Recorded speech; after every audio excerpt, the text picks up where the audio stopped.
नमस्कार, आप सभी के अपने चैनल जय गुरुदेव उत्तराखंड पर एक बार फिर से बहुत बहुत स्वागत है। कामना करते हैं कि आप और आपके परिजन सभी स्वस्थ होंगे। इसी कामना के साथ बढ़ते हैं आज के अद्भुत क्रमांक की ओर। तो आज के क्रमांक में हम बात करने वाले हैं महाराज जी द्वारा बताई 4 ऐसी अद्भुत बातों के विषय में जो कि जीवन में आपको आपकी सफलता को सुनिश्चित करने में पूरी तरह से सहायक होगी। देखिए, जीवन में प्रत्येक व्यक्ति कामयाब होना चाहता है, चाहे वे किसी भी कार्य क्षेत्र में कार्य कर रहा हो। हर एक का स्वप्न यह होता है कि जीवन में उसे कामयाबी के नए आयाम प्राप्त हों।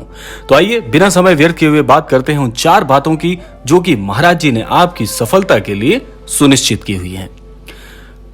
महाराज जी कहते हैं, यह पहला बिंदु है कि जीवन में प्रत्येक व्यक्ति को सादा जीवन जीना चाहिए। देखिए, महाराज जी के यदि आप चरित्र पर थोड़ा सा प्रकाश डालते हैं तो आपको एक बात समझ में आती है कि महाराज जी जैसे विरले संत बहुत कम होते हैं इस पूरे विश्व में, क्योंकि महाराज जी कभी भी, जो महाराज जी की महत्वपूर्ण भूमिका रही है उसमें महाराज जी कभी भी एक सामान्य संत जैसे नहीं दिखते। महाराज जी बड़े ही सरल हृदय वाले हैं। इसीलिए महाराज जी के जीवन से हम पहली सीख ये ले सकते हैं कि जीवन में सदैव सादा जीवन हमें जीना चाहिए। देखिए, अगर आप भी जीवन में सुखी रहने के उपाय की तलाश कर रहे हैं तो इसमें आपको सबसे पहले अपने जीवन को सादा ढंग से जीने का प्रयास करना होगा।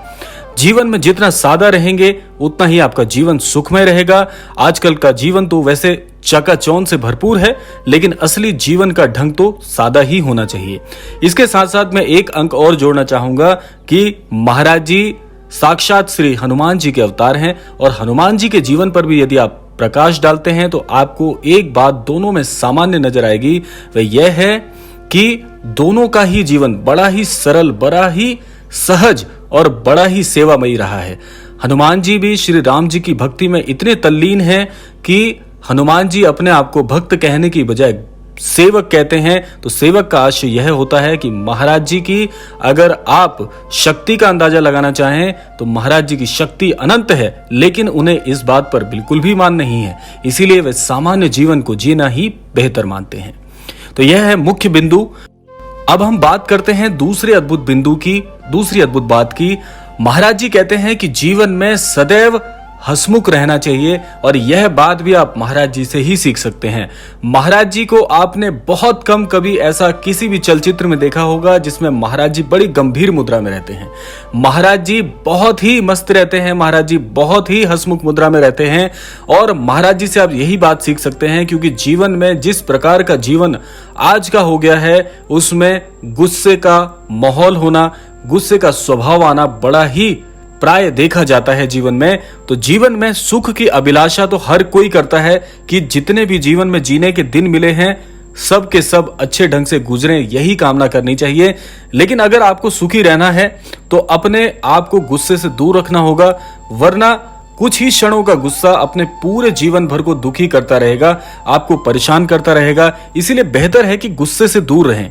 एक बात मैं आपको बता दूं जो आप रेखांकित कर सकते हैं कि एक बात ये जीवन में अवश्य होती है कि जब कभी भी आपको आक्रोश आता है, जब कभी भी आप आक्रोशित होते हैं तो आपके द्वारा कोई भी कार्य ऐसे ही हो जाते हैं जिसके विषय में आपने सोचा नहीं होता, और निश्चित तौर पर वे जितने भी कार्य उस गुस्से के माहौल में होते हैं वे सारे आपके आगे के कार्यों को बिगाड़ने वाले होते हैं और अंत में पछताते भी आप स्वयं हैं। तो आप सोचिए कि आप मन के इतना वशीभूत कैसे हो सकते हैं कि आपने ऐसे ही कोई अनचाहा कार्य कर दिया जो आप कभी नहीं चाहते थे, अनिष्ट कर दिया किसी का और अपने आने वाले भविष्य के क्षणों को खराब कर दिया।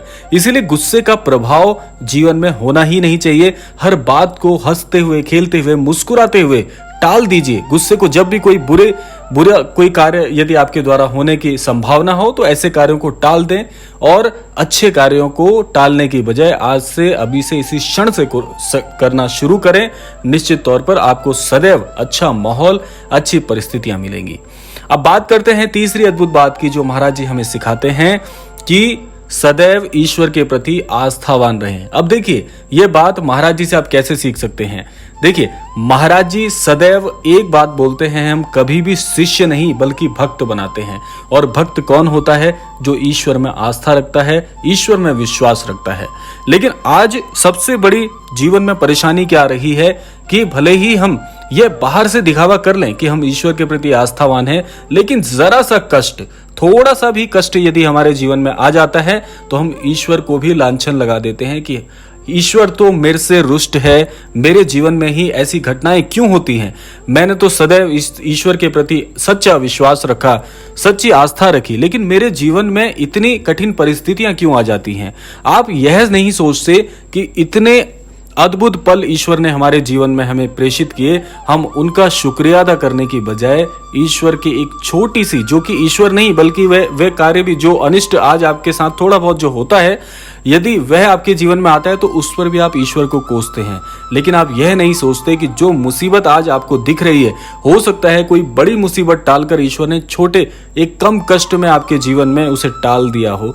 आप यह सोचने की बजाय यह सोचने लग जाते हैं कि ईश्वर ही मेरे दुश्मन है, जबकि ऐसा सोचना अनर्थ है, पाप का कार्य है। तो इसीलिए आपको क्या करना है कि ईश्वर के मन में आप बस जाइए, ईश्वर को अपने मन में बसा लीजिए, आस्थावान बने रहिए। विश्वास जो टूट गया तो ऐसा विश्वास किसी काम का नहीं, आपकी सारी भक्ति विफल हो जाती है। तो इसीलिए छोटी सी परेशानी में भी ईश्वर के प्रति धन्यवाद रहिए, ईश्वर को धन्यवाद प्रेषित करते रहिए कि हे ईश्वर, आपने मेरे जीवन में यदि मुझे अद्भुत क्षण नहीं दिए होते, अपना सानिध्य नहीं दिया होता, तो आज मैं जो भी हूं, जितना भी अर्जन कर रहा हूं, सब आपके कारण है। यदि इस प्रकार से आप अपने मन में भाव बिठा ले धन्यवाद करने का, तो आपके जीवन में कभी भी परेशानी आपको परेशान कर ही नहीं सकती। तो यह है अद्भुत बात तीसरी। अब हम बात कर रहे हैं चौथी सबसे अद्भुत बात की, जो कि आप सभी के लिए सबसे ज्यादा कल्याणकारी है। देखिए, जीवन में सबको तरक्की मिलती है, सबको कामयाबी मिलती है, लेकिन सबका समय अलग अलग होता है। तो एक बात मैं आपको बता दूं, एक दिन आप भी सफल होंगे, आपको भी सारी कामयाबी के क्षण जीवन व्यतीत करने के लिए मिलेंगे। लेकिन एक बात जो आपको कामयाब होने से पहले सीखनी है, वह यह है कि जीवन में कभी भी कितना भी कुछ भी मिल जाए, कभी भी अहंकार को स्वयं पर हावी ना होने दें। क्योंकि आज देखिए, वैसे तो ईश्वर की भक्ति जिसे मिल गई उसके लिए जीवन में और कुछ पाना व्यर्थ की बात है, क्योंकि ये सब कुछ नश्वर है, यहीं रह जाने वाला है।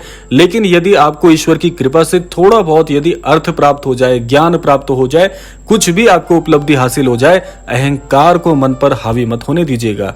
जब इंसान के जीवन में अहंकार की आवृत्ति होती है तो उस समय उसे दिमाग में, दिल पर बस फालतू का एक प्रकार से अहम जिसे कहते हैं, वह जीवन में उसके सवार हो जाता है। उसके बिना किसी का काम नहीं हो सकता, ये बात याद रखिएगा।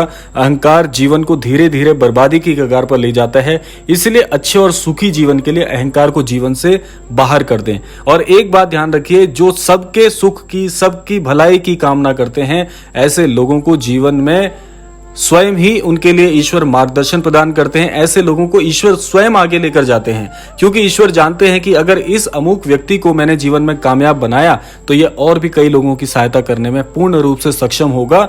बल्कि जो लोग अहंकार करते हैं उन्हें ईश्वर केवल उतना ही प्रदान करते हैं जो उनके लिए पर्याप्त हो। इसीलिए जीवन में इतना सामर्थ्यवान बनिए कि आपकी छत्र छाया में भी और कई लोगों का भला हो सके। ऐसा वृक्ष बनिए, ना कि ऐसा बबूल का कांटा जो कहने में तो एक वृक्ष है, लेकिन उसके पुष्प उसे कोई छूना नहीं चाहता, उसका कोई प्रसाद नहीं पाना चाहता, उसके नजदीक कोई नहीं जाना चाहता, क्योंकि कांटे ही कांटे लगे हैं। अंत में जो भी उसके पास जाएगा वह उसे जख्मी ही करेगा, ना कि उसे कोई प्रेम या स्नेह दे पाएगा। तो इसीलिए ये 4 बातें मैंने आपको बताई थी जो जीवन में बड़ी अनमोल हैं। महाराज जी इस पर बहुत बहुत आशीर्वाद आपको प्रदान करें, कामना करते हैं। इस क्रमांक से बहुत कुछ आपको सीखने को मिलेगा, जीवन में कुछ करके दिखाएंगे। इसी कामना के साथ विदा लेने का समय आ गया है। विदा लेने से पूर्व समय है प्रार्थना का।